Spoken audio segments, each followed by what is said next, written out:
Good morning, Multifamily Investor Nation. I hope everybody had a great Labor Day weekend.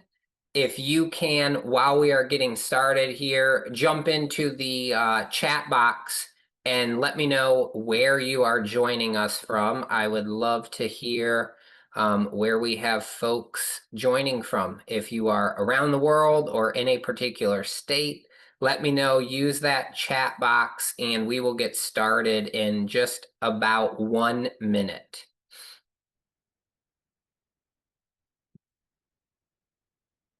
We'll give everybody a chance to join.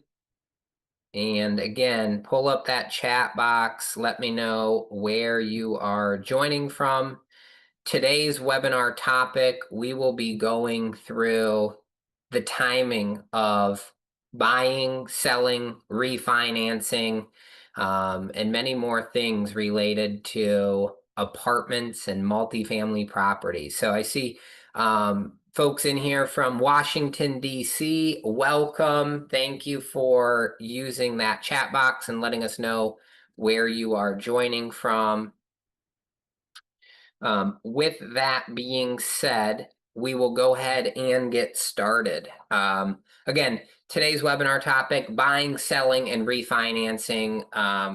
It's absolutely imperative. And in today's market, kind of last month of Q3 2025, a tremendously important concept to really think through and know prior to buying property or prior to selling any property. The real estate industry in general has peaks and valleys. It goes up, it comes down, and the market is always a timing challenge or opportunity.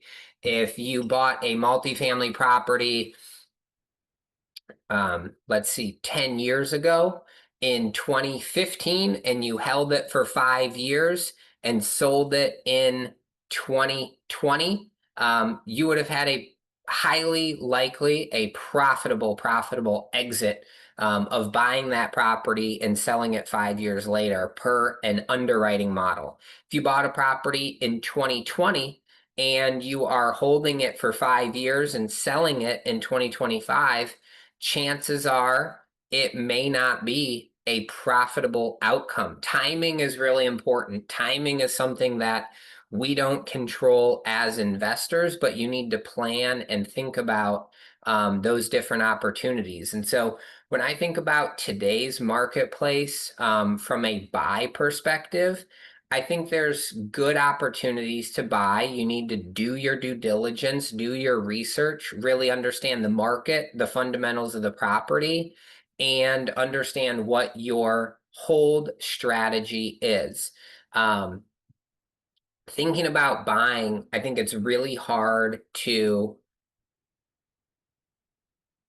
underwrite and plan for an exact time duration. It's something that we started to change as we got a little bit further along with some more experience under our belt. We kind of underwrote for a 5-year hold period, but also, talked about it might be 7 years, it might be longer, it might be shorter, just depending on what the market is doing and what the scenarios are. And so buying today is certainly there's opportunities out there in the marketplace. You need to understand what your debt structure is. That's a really important factor. And then, of course, the fundamentals of the property and the market. Today, the debt being what it is, it's kind of at the mercy of the market. It's at the mercy of what the interest rates are. It's at the mercy of what a lender will lend if you are getting a loan to buy a property. So again, knowing what that is, there's going to be good opportunities out there. It's got to fit with what your debt can be. And then from a property fundamental perspective, you really need to evaluate where the market's at and how the performance of the property may be impacted positively or negatively by what's going to transpire over the coming years. And none of us have the answers to exactly what's going to happen, but you need to use what information is available and ultimately make a judgment call and make an investment. And making an investment comes with risks, and we all need to make sure you understand that when you're going into buying and when you're going to sell properties, that there are risks associated with owning real estate. And like I said at the very beginning, timing is really important. Market goes in cycles and things change. So really evaluating that criteria is absolutely important. On the flip side to that, from a sale perspective, how do you know when to sell? Well, there's a couple of components to really think through. Number one being the market fundamentals. So, is it a buyer's market or a seller's market? Right now, today, it's a buyer's market. It's a little bit more favorable to a buyer. It's a challenging time. Interest rates are higher, cap rates have expanded. Values have suffered somewhat. Um, and from a property fundamental perspective, performance of properties has been challenging in a lot of markets around the country. It's harder to rent your property. Expenses are up in terms of, taxes, insurance, repair and maintenance, cost of paint, cost of flooring, cost of appliances. Everything's a little bit more expensive. And then you have competition of other apartment communities in the market, and it puts downward pressure on rents. It's not as favorable of a time for apartment owners where you're able to just increase your rent because the whole market is increasing rents. It's just not that time right now. I think that will change. Again, the real estate industry ebbs and flows. There's kind of bull market cycles and bear market cycles to real estate ownership and real estate investing. And when you're thinking about selling, if you're in a challenging market where there's a lot of supply, and if your property performance is flatlining where your NOI is just staying the same, it's not going up, it's not going down, you might be in a position where you're not growing value. And then you need to consider, if you are spending money every year for holding costs on that property, and if you're not generating cash flow, there might be an opportunity where you would want to sell today and reinvest in something new tomorrow. So that's another fundamental thing for all of us as investors to really think through, of what's the best use of our capital and what are the goals that our capital has. So in today's market, again, it's a challenging time if you're considering selling an asset, but sometimes that might be the best decision if you have a market or a property fundamental that isn't in a positive trajectory. Looking at refinancing is a viable option for some assets in today's market. If you have a fixed rate, or excuse me, if you had a floating rate loan, it might be advantageous today to try to refinance into a fixed rate loan. And it would buy you a little bit more time and runway to let the property performance pick up and improve its trend over the next couple of years. Lenders are very conservative right now in the marketplace. They are really scrutinizing and underwriting rental rates and rental growth rates very conservatively. And so if you're in a position where you need to refinance today, you might be having to do a cash in refi. from an old loan, bringing more capital to the table to refi with a lower debt amount based on the current market conditions. And that could be a challenging factor in today's market.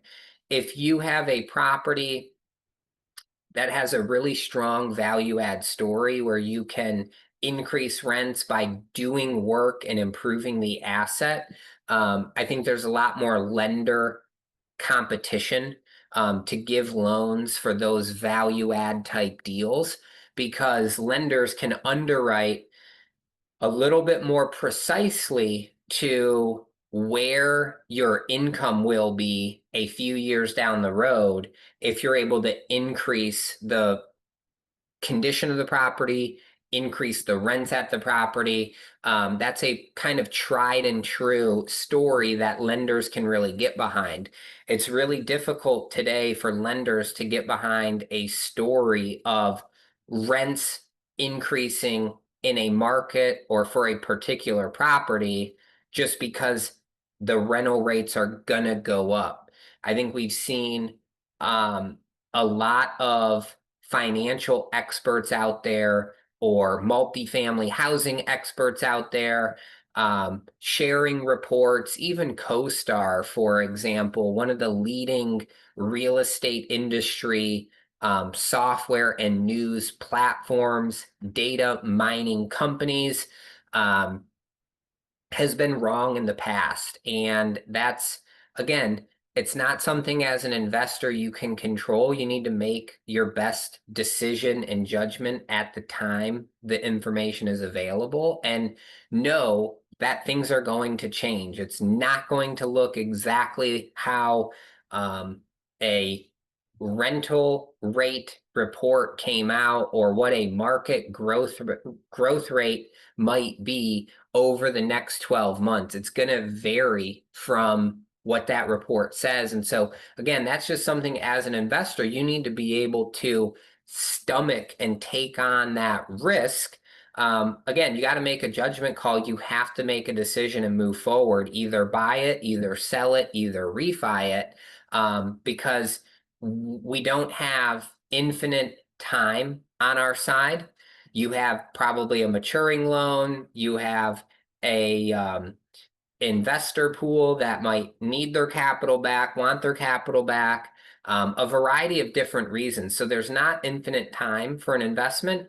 And if there was infinite time, you would need infinite capital because you'd have repair and maintenance to take care of.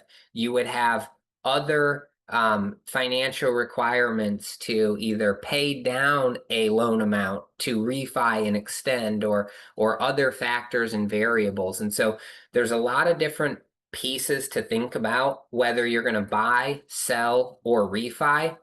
I think to boil it down, there's kind of three things that you really need to look at. Number one, it's the particular submarket that you are investing in. What is the performance of that submarket for real estate, and what does the projected performance look like? Is there an abundance of supply?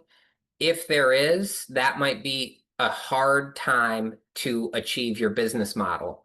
If there's not an abundance of supply and maybe you're in a smaller metro where there's only a handful of apartment communities to own and operate, you might have a better chance to achieve your business model because you can implement price increases, you can manage your expenses, you can grow your NOI. So number one, evaluate the market. Number two, evaluate your exact property fundamentals. Is there a value add story there? Is it a hold the property and optimize rents and optimize expenses where you can, and that's your path to growing NOI?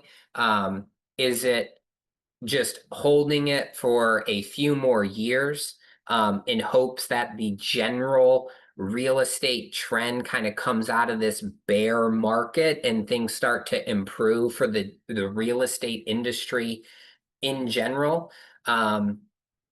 And then number three is really the duration. What time availability do you have from a debt perspective, from a hold perspective, and how much capital do you have to achieve that time duration for your investment? So it's about the market, it's about the property fundamentals, and then it's about the time horizon and the money it takes to be able to achieve that. I know I've been talking for a few minutes here. I do want to open it up. The purpose of these webinars every Tuesday is to help all of us as investors learn something new, try to become better investors in general. So if there are any questions, use that chat box. I'm going to try to address as many questions as I possibly can. I'm going to pause for just a second, catch my breath, but use that chat box. If you do have a question or a particular scenario, I think talking about it, having some group input is always important, because what we're going through right now, people before us, other investors, you're not doing it alone. If you have a challenging deal that you're not sure whether to buy, sell, or refi, you know, talk to people about it. Other experienced investors are in the same position you are, or may know something different that they've done in the past, and always having another opinion is really important. So don't feel like you're going at it alone. I know investing and property ownership can feel a little secluded at times, but we're all in it together. So if you do have a question, pop it in the chat box, and I will try to address as many questions as we can with the time we have left. All right. One of the questions in the chat box, and again, if you need to find the chat box, it should be on the lower hand bar of your Zoom window. Just click on that chat box. It'll pop up a window. Ask your question in there. One of the questions in here, how is the financing market when it comes to multifamily properties?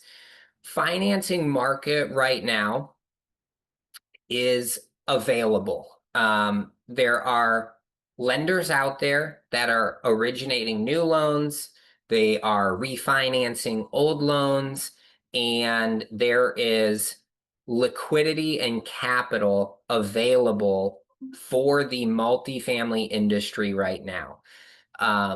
Financing can be a little bit different. And I'll kind of get into some of those differences, but the market in general is available. Interest rates are higher today than they were a couple of years ago, when the kind of apartment industry was on its kind of growth path and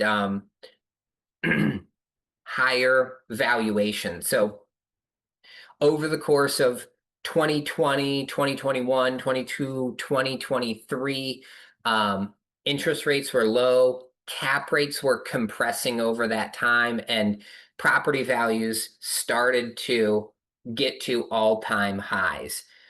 Over the last couple of years, interest rates have risen substantially, and when borrowing costs go up, it has expanded cap rates, and buyers, investors are not willing to pay as much from a cap rate perspective because their cost of debt is more expensive than it used to be. And so cap rates have expanded. People are paying less from a cap rate perspective today than they were before. And so from a lending, a financing perspective, with lenders lending out dollars at higher interest rates, LTVs, loan to values, are lower.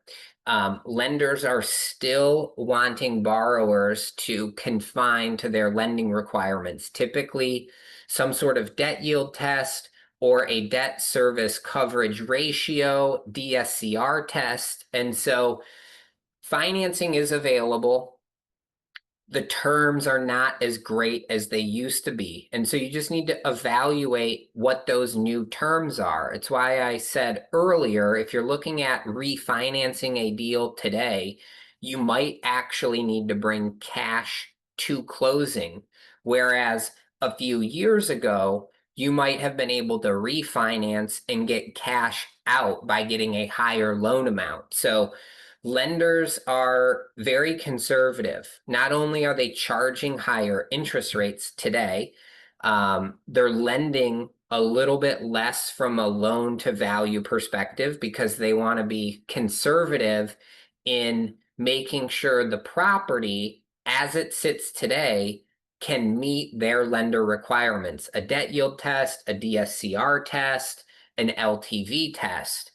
And when they're looking at their underwriting, they are, again, very conservative of what the property performance will be, how much rents might grow, how much expenses might grow, and they might be underwriting to have no growth at all. By the time you add in a little, maybe 1 or 2% rent growth, and a 1 or 2% expense growth, your NOI might be the same for a few year period. And so I think that's one of the challenges if you are buying an okay deal at an okay price, your financing might be a little harder. It might be a little bit more expensive.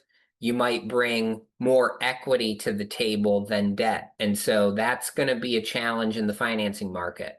If you have a great deal with great performance, and a great story of being able to add value to it, you're probably going to get more competitive financing for it. But Fannie and Freddie are still actively originating loans, actively refinancing loans. Those are the two big agency players in the financing market.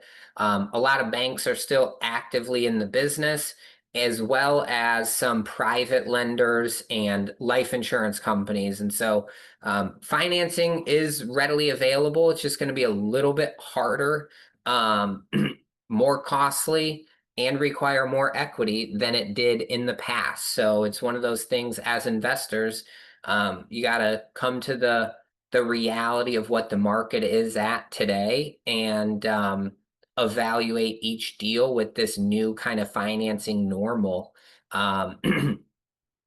And make sure you have a good business plan to match that time component that we already had talked about, the time and the money component that's needed. So with that, if there are any more questions, put them into the chat box. We've got a couple minutes left. I was planning to go for maybe another 5 or so minutes. If there are no more questions, we will wrap things up and we will catch everybody next week, Tuesday, same time, same place, 11 o'clock Eastern, for next week's webinar. If anybody does have another question, put it into the chat box and we will try to get to it. If there are no further questions, we will wrap up. I hope everybody has a great rest of your Tuesday, and we will catch you next week, Tuesday, same time, same place. We got one more question in here. With cap rates around 6% and a loan at 6% plus, are debt service coverage ratio loans a good choice? The particular loan you're getting for an investment opportunity needs to be evaluated specifically for that asset. I would get a couple of different quotes, whether it's a fixed rate quote, maybe with a 3-year term, a fixed rate quote with a 5 or a 10. If there's a big value add component, a kind of bridge, private or construction type loan might be a little bit more advantageous depending on how it is. But I think there are sound opportunities out there. If you are buying a property at a six cap, like this question has, um, you should be getting it at a reasonable price, at a six cap price. And if your loan amount has a 6% plus interest rate on it, your loan to value is probably going to be in the 50 to maybe 65% loan to value at most, because the lender is going to want you to achieve a typically a 135 or a 125 DSCR rate coverage ratio. And so you're going to bring more equity to the table. And that's not necessarily a bad thing. What that allows you to do is make sure you can cover your debt payment and have time on your hands. So I think size up each deal with the appropriate debt quotes that you get. And then you just need to make the best decision for that investment that you can with the information you have available at that time. Let's see. Are there still kind of focuses on southeastern part of the country? Um, I think a lot of investors like the Southeast US. I think there's some really good market fundamentals. But there's a ton of different markets in the Southeast US. I happen to know the Southeast US the best because that's where we are typically investing. And when you have population growth and job growth for a particular submarket, those fundamentals make owning apartments better as opposed to owning in a market where the population is shrinking and jobs are going away. And so I think the Southeast US is still a good place to invest. Again, you need to evaluate kind of what we talked about, those three important things: the market, the property, and then the time and the money component that's needed to own those assets. With that, that is all the time we have for today. Thank you, everybody, for joining. And catch us next week, same time, same place, next week, Tuesday, 11 a.m. Eastern Standard Time.